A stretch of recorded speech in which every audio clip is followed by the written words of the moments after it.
Numbers 32 to 36. Congratulations on again finishing a book of the Bible.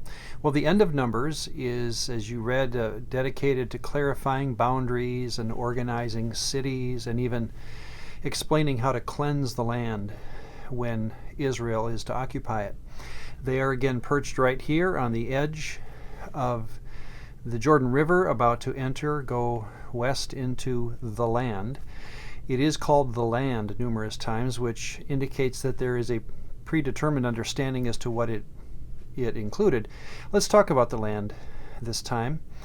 The theoretical boundary of the Promised Land goes all the way up to the River Euphrates, far north, 400 some miles, and then down to the River of Egypt. But they never owned that land. So practically speaking, during the days of Solomon and David, they thought of their boundaries as Dan, the city of Dan, to Beersheba, about 150 mile, as the crow flies, distance. I think of it as Minneapolis to Duluth, or you can think of it generally as the size of the state of New Jersey, the land of Israel.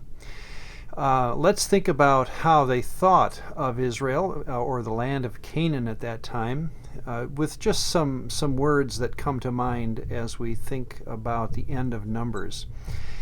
It is the land of promise. Now, we've talked about it this way, but it's hard to overemphasize how much the promise of Abraham's blessing, being a blessing to the nations, depended on him and his family having a land. And so back in Genesis 15, then repeated in chapter 17, chapter 26, chapter 28. Every time God promises to keep his covenant with his people, he includes this idea of the land, and he'll even include the people who live there, the Hivites, the Girgashites, the Perizzites, and so forth. This was a populous land at the time, so they're not walking into an empty space at all. There are people to get rid of, and that will be part of the issue that they're going to be dealing with. We also think of the word presence, and I'm going to put that in quotes because clearly they knew that Yahweh was not physically to be identified with any object or place. But unofficially, I guess you could say, they always thought of God as dwelling in their land. In fact, listen to this verse. This is in Numbers, what we read today from chapter 35, verse 34. Do not defile the land which you inherit, for I, the Lord, dwell there. So one of the reasons they thought of protecting their land, and really all the ancient Near Eastern peoples loved the idea of land, but Israel was very unique for how it mixed religious worth and how they thought of themselves as connected to their God with their land. This is also going to be the place of blessing, and what we mean by that is that both the land itself will be a unique blessing to the people.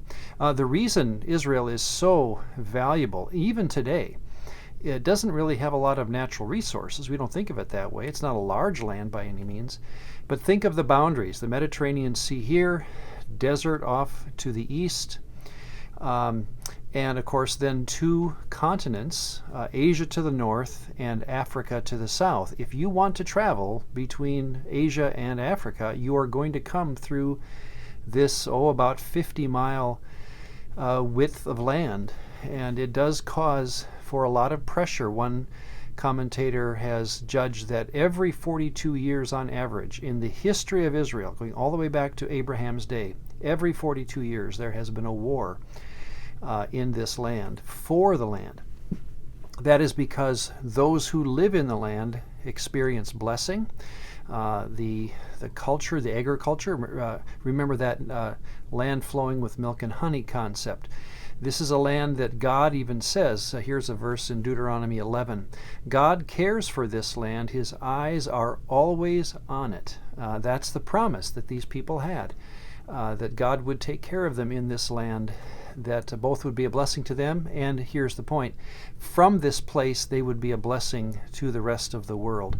And that really brings up our last idea, where, and this is a pressure point for Israel, They are always going to be aware that they live in someone else's land.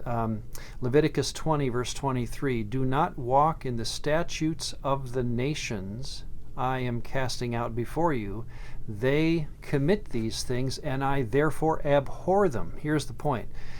They are coming into a land that is a wonderful place to be, but it is full of what they're going to call the other, or the others. And those are people that God abhors because, again, of their worship of other gods.